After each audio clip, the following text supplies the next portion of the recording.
नमस्ते, मेरा नाम केविन है और मैं रैली फॉर जीसस से हूँ और मैं आज एक छोटा सा संदेश साझा करना चाहता हूँ कि हम अपने जीवन में शांति कैसे आसानी से पा सकते हैं। आप सभी जानते हैं यीशु ने अपने अनुयायियों से कहा, मेरी शांति मैं तुम्हें देता हूँ, जैसे संसार कभी भी नहीं दे सकता। इसलिए तुम्हारा हृदय विचलित न हो, यह भी न डरे।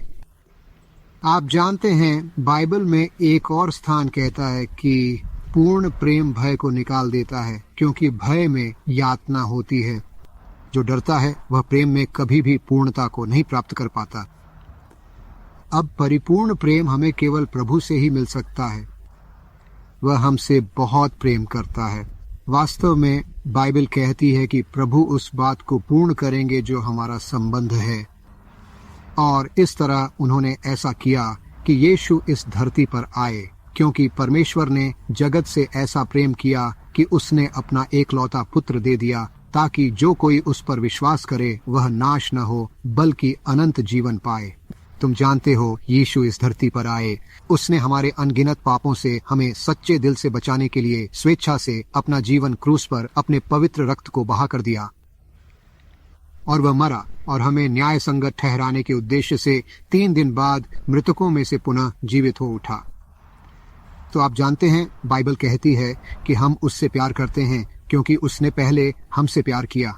तो यीशु से सच्चे दिल से प्रेम करना बहुत मुश्किल है अगर उन्होंने पहले आपसे प्रेम नहीं किया। अगर उसने तुम्हें पहले नहीं चुना तो तुम उसे नहीं चुन सकते थे। तो अगर हम उसे चुनते हैं तो इसका मतलब है कि पहले ईश्वर ने हमें चुना है। हमारा निर्णय है, ईश्वर हमें निर्णय का अधिकार देता है, लेकिन यह कभी पूरा नहीं हो पाता जब तक कि उसने क्रूस पर मरकर अपना अंतिम कार्य पूरा न किया हो। वास्तव में उनके अंतिम शब्द थे, यह पूरा हो गया। अगर आप उस शांति को पाना चाहते हैं जो ईश्वर के प्रेम को जानने से मिलती है, आप आज ही ऐसा कर सकते हैं। आप पुनः जन्म ले सकते हैं। बाइबल के अनुसार बिना पुनः जन्म के कोई परमेश्वर के राज्य को नहीं देख सकता। तो इसका मतलब यह है कि अगर आप अपने मुंह से प्रभु यीशु का नाम सच्चे दिल से स्वीकार करते हैं, अर्थात यीशु अब आपके जीवन के सच्चे प्रभु हैं, अपनी जिंदगी उसे समर्पित करना चाहें, ना कि किसी और को, अपना प्रेरक जुनून बनो। अगर तुम चाहो, तुमने कई चीजें आजमाई हैं और ये एक बंद रास्ते पर पहुंच गया है। यदि तुम प्रभु यीशु को अपने मुंह से स्वीकार करो और दिल से विश्वास करो कि परमेश्वर ने उसे जीवित किया, तो तुम बचोगे। अब यही कुछ शास्त्र कहता है, और मैंने बहुत सारे शास्त्रों के उद्धरण दिए हैं, क्योंकि हम चाहते हैं कि हमारा विश्वास सत्य पर हो, किसी कल्पना में नहीं, या किसी की सोच में जो हमने किसी पुस्तक से या किसी अन्य कथा से सुनी या पढ़ी हो। इसलिए मैं चाहता हूं कि तुम भगवान द्वारा कहे गए सत्य में स्थिर हो जाओ, और यही भगवान ने कहा है। और आप जानते हैं यही वह एकमात्र जगह है जहां हमें सच्ची शांति मिलेगी। दरअसल बाइबल एक अन्य स्थान पर कहती है, तू उस व्यक्ति को परम पूर्ण शांति में रखेगा जिसका मन तुझ पर स्थिर है। तो यह जानना कि परमेश्वर आपसे प्रेम करते हैं और आपके पाप क्षमा किए गए हैं, आज के इस समय में उससे बेहतर कुछ भी नहीं हो सकता है, क्योंकि हम इसीलिए बनाए गए हैं कि हम प्रभु के साथ मिलनसारिता रख सकें।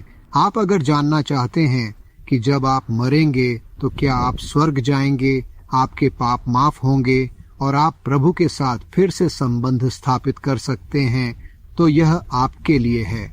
यदि आप जानना चाहते हैं कि आप स्वर्ग जाएंगे, आपके पाप माफ हैं और आप प्रभु के साथ संबंध रखना चाहते हैं, तो चलिए साथ में प्रार्थना करें और इसे आज सही करें। आओ मिलकर दुआ करें और दिल की इच्छा पूरी करें। आओ तुम मेरे साथ प्रार्थना करो ताकि हम सब कुछ आज ही ठीक कर सकें। बाइबल में कहा गया है कि यदि 2 लोग किसी बात पर सहमत हों तो वह कार्य उनके लिए पूरा होगा। प्रार्थना करने का समय है। प्रभु यीशु, मैं आपका आभार करता हूँ कि आपने मुझसे प्रेम किया और मेरे पापों से मुझे बचाया। मैं आपसे अपने सभी पापों को क्षमा करने और अपनी जिंदगी में आपकी सच्ची इच्छा पूरी न कर पाने के लिए ईमानदारी से क्षमा मांगता हूँ। लेकिन मैंने महसूस किया कि अब मुझे उस बात का पालन नहीं करना चाहिए, बल्कि मुझे आपको ही पालन करना चाहिए। प्रभु, जैसा आपने कहा था, मेरा अनुसरण करो। और मैं यह करना चाहता हूँ, और मैं अपना जीवन तुम्हारे लिए समर्पित करना चाहता हूँ, और तुमसे प्रार्थना करता हूँ कि तुम मेरी मदद करो, ताकि मैं आज से आगे तुम्हारे लिए जी सकूं और अपने नाम को मेमने की जीवन की किताब में लिखो। मैं प्रभु से मदद और आशीर्वाद मांगता हूँ। मैं यीशु के नाम पर प्रार्थना करता हूँ। आमीन, आमीन। हाँ, अगर तुमने अभी वह प्रार्थना की है, हम सहायता करना चाहते हैं, तो कृपया हमें एक ईमेल भेजें और बताएं कि आपने वह काम किया। यह rallyforjesus.com पर उपलब्ध है। संक्षिप्त पाठ। कृपया संपर्क लिंक पर जाएं। यदि आप मुफ्त में जॉन का सुसमाचार पढ़ना चाहते हैं तो हम भेज देंगे, और आप जो पहले से प्रस्तुत हैं उन बाइबल स्टडीज में से कुछ सुन सकते हैं। संक्षिप्त पाठ। आप उनके कुछ बाइबल अध्ययन सुनकर अपने विश्वास को बढ़ा सकते हैं। भगवान आपकी भलाई करें और आपकी रक्षा करें, अपना चेहरा आपके ऊपर चमकाए, आप पर कृपालु हों और आपको शांति दें।